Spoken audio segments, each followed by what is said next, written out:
Hi అండి, నమస్తే. నేను మీ Lakshmi. Welcome to Lakshmi kitchen.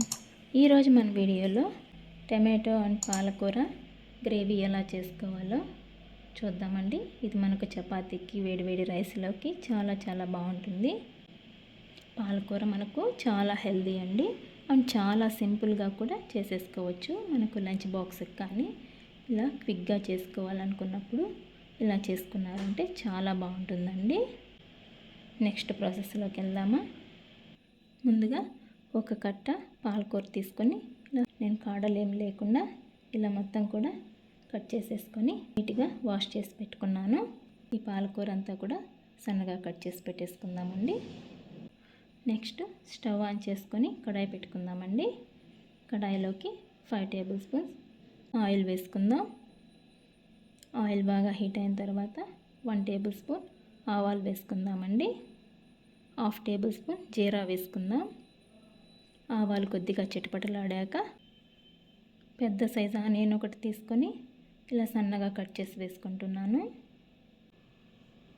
Onion light gold colour వచ్చే వరకు ఫ్రై చేసుకోవాలండి. చూడండి, ఇలా ఫ్రై చేసుకోవాలి. నెక్స్ట్ ఇందులోకి ఒక 6-7 వెల్లుల్లి పొట్టు తీసుకొని ఇలా సన్నగా కట్ చేసి వేసుకుంటున్నాను. నెక్స్ట్ మీడియం సైజ్ టమాటోలు ఒక 3 తీసుకొని ఇలా సన్నగా కట్ చేసి వేసుకుంటున్నానండి.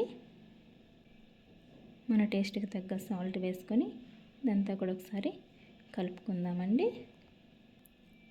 నెక్స్ట్ ఇందులోకి 1/2 టేబుల్ స్పూన్ పసుపు, 1.5 table spoon red chilli powder వేసుకొని అంతా కూడా బాగా కలుపుకోవాలి.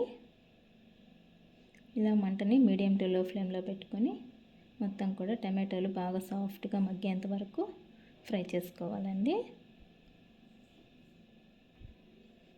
ఇప్పుడు ఒక 2 మినిట్స్ క్లోజ్ చేసుకొని ఫ్రై చేసుకుందాం. మధ్యలో ఓపెన్ చేస్తూ కలుపుతూ ఉండాలండి. ఇలా టమాటో అంతా కూడా సాఫ్ట్గా మగ్గిపోయింది. నెక్స్ట్ ఇందులోకి మనం కట్ చేసి పెట్టుకున్న పాలకూర వేసేసుకుందాం.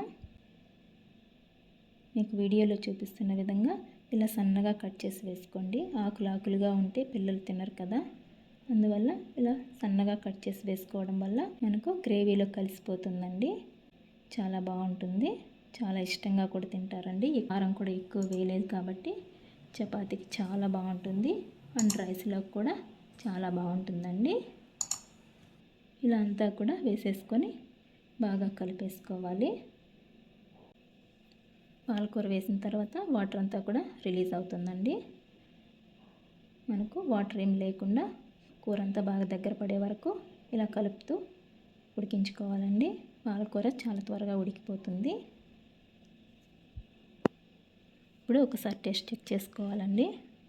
కొద్దిగా సాల్ట్ తగ్గిందండి, నేను యాడ్ చేసుకుంటున్నాను. ఇదంతా కూడా బాగా కలిపేసుకోవాలి. చూడండి, కూర అంతా మనకు బాగా దగ్గర పడిపోయిందండి. సైడ్లలో ఆయిల్ కూడా రిలీజ్ అవుతుంది. నెక్స్ట్ ఇందులోకి సన్నగా కట్ చేసి పెట్టుకున్న కొత్తిమీర కొద్దిగా వేసుకుంటున్నానండి. కొత్తిమీర మీ ఆప్షనల్ అండి, వేసుకోవచ్చు లేదంటే స్కిప్ చేయొచ్చండి. మళ్ళీ ఒకసారి అంతా కలిపేసుకొని స్టవ్ ఆఫ్ చేసేసుకొని సర్వింగ్ బౌల్లోకి తీసేసుకుందామండి.